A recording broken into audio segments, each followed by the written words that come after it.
ça n'est pas autant de son fait que de la diabolisation qui est en cours contre le Front National depuis des années, et ça je le reconnais, mais c'est un fait quand même. Donc elle a du mal à s'entourer de gens effectivement compétents, etc. Même si par ailleurs, sur le terrain local, etc., elle fait du travail, et plutôt du bon travail, depuis quelques années. Ensuite, il y a la posture internationale, et puisqu'on est en train de parler ces jours-ci, et qu'elle a son voyage au Liban avec les premières rencontres avec des personnalités... avec le chef de l'État, en l'occurrence libanais, en exercice, et que c'est la première fois que ça lui arrive, pardonnez-moi, mais à la fin de son voyage au Liban, c'est un échec total. C'est un échec total sur ça, la question de la stature internationale. Et la seule chose, pourquoi ? Parce qu'elle a été extrêmement indélicate avec tous les gens qu'elle a rencontrés, pas seulement sur la question du voile. J'ai pas eu ces échos-là, moi, pas seulement sur la question du voile. Il se trouve que par Richard Haddad. Il se trouve que quand elle va rencontrer Saad Hariri, le Premier ministre libanais, qu'elle fait une déclaration à la sortie en disant qu'elle soutient Bachar el-Assad, et tout le monde sait ici ce que je pense de Bachar el-Assad et de la situation en Syrie, et jamais de la vie, personne ne peut se permettre de faire ça à la sortie, de le recommencer avec Sami Gemayel, qui a combattu et qui a perdu des dizaines de milliers d'hommes contre l'armée syrienne et encore 7 ans au Liban. Elle recommence avec Samir Jaja, qui a été le seul à répondre sur cette question. Le soir même, tous les Libanais étaient, enfin beaucoup de Libanais, parce qu'effectivement pas tous, beaucoup de Libanais étaient vraiment scandalisés. Le lendemain, elle refuse de porter le voile, ce qui était... Elle a parfaitement bien fait. Non, elle a parfaitement bien fait. Elle a pas bien fait. Elle a parfaitement bien fait. Elle a pas bien fait. Dans ces cas-là, il fallait refuser de rencontrer ce moufti qui, tout le monde le sait, demande de rencontrer des femmes voilées. Oui, non, mais d'une part, qui n'a pas de poids. Deuxièmement, qui depuis toujours rencontre des femmes qui portent un foulard sur la tête. Donc il y a un moment où... il n'a qu'à pas lui donner rendez-vous dans une mosquée, ils ont qu'à se donner rendez-vous dans un bureau, je suis désolée. Mais elle le savait autant que vous imaginez au bistrot. Vous imaginez elle le savait autant que non, là je le dis rapidement, c'était dans un bureau, ça ne pouvait pas être dans une mosquée. Je pense que ça ne pouvait pas être dans une mosquée. Une femme non musulmane, non voilée, dans une mosquée. Le rendez-vous était à la mosquée. À part celle de Casablanca, je pense qu'on ne peut pas rentrer. Le rendez-vous était à la mosquée. Vous imaginez l'image de Marine Le Pen tournant partout avec un voile? Non mais attendez. Voilà, donc la raison était électorale, ce que je peux parfaitement comprendre. Il était évidemment impossible pour Marine Le Pen. Personnel, voilà. Et il était non, parce que franchement, ça gêne qui d'avoir un moi ça me gêne. Voilà. J'aurais horreur de me voiler. Il aurait. Moi, j'ai posé 15 fois sur ma tête un bout de tissu. J'ai pas perdu mon âme. Laissez terminer. On va laisser terminer. Ça symbole très fort qu'elle envoie aussi. Quand Marine Le Pen va au Caire voir le grand moufti de la mosquée El-Azhar, la plus grande autorité musulmane sunnite en France. Oui, il lui demande pas de se voiler. Par ailleurs, les frères musulmans, ils financent toute la rébellion. Mais ça, c'est quel rapport? Première chose, quel rapport? C'est simplement que ce moufti-là, il a un discours au Liban qui lui demande ça, et qu'il y a un moment, on peut pas dire en permanence avant de faire comme les remarques parties et refuser sur place. Peu importe. Celui-là, vous pouvez pas le moufter. À la fin, il se trouve que la stature présidentielle, de fait, elle ne l'a pas, elle ne fait pas du tout l'unanimité au Liban. Et encore une fois, pour des raisons à la fois qui lui reviennent et à la fois qui sont un résultat de... Même Elie Hatem a critiqué... On dirait Gardner. Même Elie Hatem...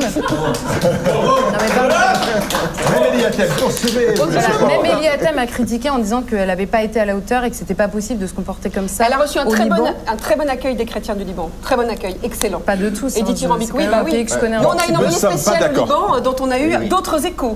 Apparemment, vous n'y étiez pas, Charlotte, pour une fois. Vous n'y étiez pas. Mais qui a un positionnement qui est le sien. Il se trouve que c'est quand même un pays que je connais très bien et que j'ai beaucoup d'amis qui m'ont... Je vais terminer avec la parole d'un ami libanais 100% fan de Marine Le Pen, mais vraiment, voilà, qui est franco-libanais, et qui a fini en me disant... Non, pas quand même. En me disant, écoute, tout le monde râle au Liban, mais moi je trouve que finalement sa visite était plutôt réussie. Je dis, ah bon, pourquoi? Il me répond... Parce que c'est quand même la première fois depuis 2000 ans que tous les Libanais s'entendent. Alors il me dit, effectivement, elle a fait l'unanimité contre elle, mais c'est quand même la première fois depuis 2000 ans qu'on est tous d'accord. Bon, allez, comme ça, voilà. Alors, vous avez fini? Non, mais attendez. Je voudrais conclure parce que je ne veux pas faire de procès injuste. C'est-à-dire que Marine Le Pen, sa vraie carrure présidentielle, ou la vraie légitimité qu'elle a aujourd'hui, c'est d'être l'héritière et aujourd'hui la présidente d'un parti qui a été diabolisé sur des sujets sur lesquels tout le monde se rend compte qu'ils avaient raison. ils ont été diabolisés précisément, et notamment sur la question de l'immigration, sur des sujets sur lesquels ils avaient raison. Et c'est aujourd'hui ce qui fait leur succès, largement mérité. Je veux vraiment pas faire de procès injuste ou illégitime. Mais il se trouve qu'aujourd'hui, la question c'était est-ce qu'il y a une stature ou une carrure présidentielle? Et moi, à l'inverse de Nicolas Gauthier, une fois n'est pas coutume, je ne suis pas tellement d'accord avec Philippe de Villiers. Il y a beaucoup de qualités à Marine Le Pen, il y a beaucoup de qualités au Front National, notamment par rapport à la situation politique, à la situation de la France aujourd'hui. Mais la carrure présidentielle, elle ne l'a pas encore. Après, et c'est pour ça que j'ai commencé par ça, est-ce qu'il y a une nécessité d'une carrure présidentielle pour arriver au pouvoir et pour diriger correctement?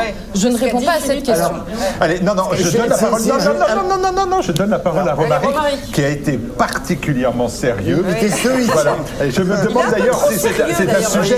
Voilà, je ne sais pas si c'était pas planqué pour pas en parler, mais maintenant la parole est à vous. Pas eu pour en parler, c'est que j'ai pas d'optimisme politique de manière générale. Non, c'est pas ça. C'est que je suis très pessimiste de manière tout à fait générale sur la question. Mais je pense que c'est une bonne. Je pense que la question est-ce qu'elle a une carrière présidentielle, c'est la question à poser en effet, et c'est la question fatale parce qu'en réalité, on se retrouve dans une situation où si Macron d'un côté représente des élites abstraites. Mondialisée de manière définitive. Marine Le Pen en France aujourd'hui incarne le mouvement du populisme. Et qu'est-ce que le populisme? Ou pour paraphraser l'autre, de quoi le populisme est-il le nom? C'est la grande question. En réalité, on ne sait pas. On parle aujourd'hui encore comme si on était dans un système démocratique classique qu'on a connu jusqu'ici. On est dans quelque chose de différent qui est en train d'avoir lieu entre des gens comme Macron qui sont les marionnettes de Berger, d'Attali et compagnie, et en face des gens comme Marine Le Pen. Peu importe ce qui vient avant, elle, aujourd'hui, en réalité, elle se rallie à une grande vague occidentale qui va de l'Europe de l'Est jusqu'à l'Amérique, qui s'appelle le populisme. Savoir s'il est de droite ou de gauche, on n'en sait strictement rien. Quel est son programme, on n'en sait strictement rien. Tout ça n'est pas formulé rationnellement ou de manière cohérente. Ça répond à une vague compréhensible dans sa rage, qui est d'une certaine manière une rage qui est en réaction avec une certaine oligarchie. Mais est-ce que cette rage, comment elle se formule et est-ce qu'elle est légitime à un moment ou à un autre pour établir un gouvernement et un pouvoir? Selon Aristote, il y a le monarque, l'aristocratie et la démocratie, et il faut d'une certaine manière à chaque fois un homme ou une femme qui fasse l'unité, une élite qui structure le pays et un peuple qui soit écouté. Et il s'agit de ça. Là, on a plus d'hommes providentiels, une élite corrompue et un peuple enragé. Certes, mais si c'est juste ensuite une espèce de rivalité mimétique ultra-violente entre cette élite corrompue et cette rage populaire, on ne va pas réussir à s'en sortir non plus. Et en l'occurrence, c'est cette dialectique-là qui est entretenue pour des raisons publicitaires. Et c'est pour ça d'ailleurs qu'on demande à Marine Le Pen si elle a la carrure, puisque finalement c'est l'argument de l'élite par rapport au populisme, c'est de dire vous n'êtes pas structurellement fait pour gouverner. Et le peuple va dire à l'élite mais vous justement vous ne représentez plus personne. Et les deux ont raison, mais voilà. Et Charles, quand on vient de l'extrême gauche, en 2017, c'est qu'on a votre parcours. On vote pour qui? On vote plus. Ah là là là là là là. Ouais. On vote plus tout simplement parce qu'en fait, j'écoute tout ce qui se dit de manière attentive et j'essaie de voir s'il y a peut-être des éléments qui m'ont échappé depuis un certain temps par rapport à toute cette question de la carrure présidentielle. Je fais quand même remarquer que si on se pose la question de la carrure présidentielle, c'est peut-être qu'on n'a plus grand-chose à dire sur les idées. Donc finalement, on est peut-être dans une posture de justification des idées et donc on va essayer de contrecarrer sur quelque chose qui serait la carrure. On ne s'est pas posé la question de la carrure de François Hollande, qui a été un candidat complètement dépêché au dernier moment suite à une affaire que tout le monde a en mémoire. Mais on a quand même élu président un homme qui avait pour surnom Flamby, et qui le portait bien, on peut le dire. Et donc, si la question est de savoir si Marine Le Pen a la carrure présidentielle, on devrait peut-être se poser la question qu'est-ce qu'elle incarne réellement, politiquement et idéologiquement. Marine Le Pen, aujourd'hui, je pense qu'elle en est consciente, elle a une responsabilité. Parce que ça fait 5 ans qu'elle progresse sur un concept qui, à mon sens, est totalement valide, qui est l'unification des déçus de la gauche et des droitards cohérents. Les cocus de la droite? Oui, c'est ça. On le dit plus précisément. On peut le dire, c'est une autre manière de le dire, mais ça revient exactement au même. C'est-à-dire les conservateurs et ceux qui avaient plutôt un penchant à voter pour le communisme plus que pour le socialisme d'ailleurs, c'est-à-dire parce qu'Alain Soral d'ailleurs a proposé définir comme étant la gauche du travail. Effectivement, des valeurs. La gauche du travail, c'est complètement rallié au vote Marine Le Pen. Elle a cette responsabilité-là maintenant, donc elle va devoir l'assumer. Personnellement, je ne vote plus depuis plusieurs années, donc cette problématique... Bien, ça. Oui, c'est mal, c'est vilain. Allez voter blanc. Mais sur le plan moral, galopin, c'est pas bien, c'est bien. Mais c'est un impératif moral d'aller voter. Hein.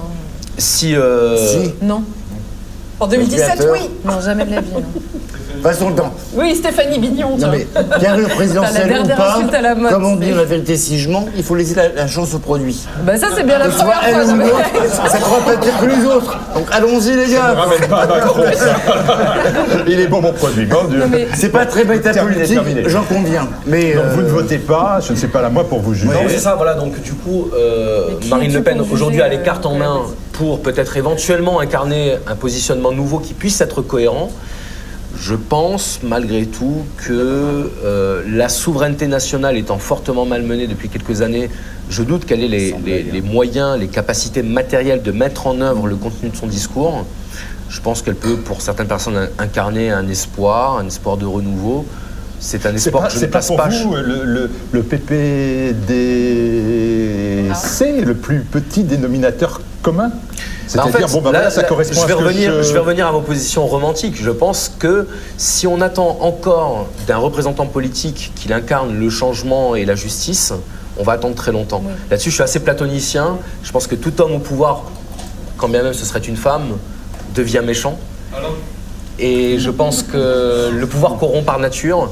Et peut-être, enfin, je veux dire, je ne suis pas dans la diabolisation. Vous ne pouvez pas dire ça à la jeunesse. Vous ne pouvez pas dire ça à la jeunesse. Vous ne pouvez pas dire que c'est foutu. Ah, vous le dites. Vous dites ça. Et quand vous étiez à vos étudiants, vous leur disiez, voilà. Je leur disais, pensez par vous-même et advienne que pourra. On vous écoute, on a envie de se tirer une balle dans la tête aussi. Hein. Non. Ah si. Non, vous pouvez. Je vais faire votre travail.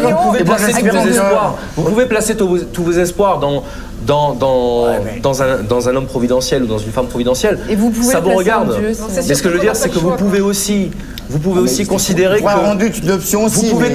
que le fait de valider un homme de pouvoir, ce sera autant de temps que vous allez économiser pour vous poser la vraie question, quand est-ce que vous allez devenir autonome individuellement. Oui, mais vous écoutez, cher ami, on arrête tout, on pue les Gaules, on va au pute et c'est fini, quoi. Au contraire, vous avez mal compris. Pas le rapport, mais... si. Vous comprendrez, surtout en pliant les Gaules. C'est dommage. Oui. C'est le mot de la fin, je pense. Mais bien sûr, c'est le mot de la fin. Allez, vraiment une seconde, mais vous êtes Pierre Gardère. Mais ça suffit, cette comparaison. Juste une dernière chose. Ah non. Non, mais en vrai, c'est juste. Non, mais j'ai oublié de dire un truc essentiel. Non, mais vous savez combien le Liban m'est cher, et donc c'est pour ça que c'est simplement que la reprocher. En fait, ce qui m'a vraiment gênée dans le fond, c'est d'aller régler nos comptes français avec l'islam, ce qui est parfaitement légitime, au Liban, qui est sans doute le pays qui nous a le plus prévenus de toute la merde dans laquelle on est aujourd'hui. Et aller régler nos comptes là-bas, j'ai pas trouvé ça très classe. Deuxième chose, et là ça va être un compliment à l'égard de Marine Le Pen, on a parlé à la fois de Macron, de Hamon, de l'extrême gauche, de tout ce que vous voulez, et même on a abordé la question de Fillon, et on a longuement parlé de Macron, et on a dit, enfin en tout cas j'ai dit, le problème c'est que il veut aujourd'hui diriger la France, il n'est même pas capable de savoir ce qu'elle est, c'est qu'il en est au point de la nier. Et je pense qu'aujourd'hui, et si tout le monde dit, et notamment dans l'électorat de droite, même si ça n'existe plus, mais moi, pardonnez-moi, j'y crois encore. Si ça existe encore. Voilà. Dans cet électorat-là, et même dans ce monde politique-là, tout le monde dit que c'est l'élection de la dernière chance, c'est l'élection qui va être faite sur l'identité, c'est une élection civilisationnelle, c'est toujours des mots qui reviennent. Et en fait, je crois que quand on parle de populisme, etc., en fait, le dénominateur commun, puisque c'est vous qui en parliez, je crois que c'est l'amour de la France. Et ça, s'il y a bien une chose que Marine Le Pen incarne par rapport à tous les autres candidats, c'est ça. Et ça, on ne peut pas lui dénier, je le reconnais. Voilà, allez, consensus. Marine Le Pen a-t-elle la carrure?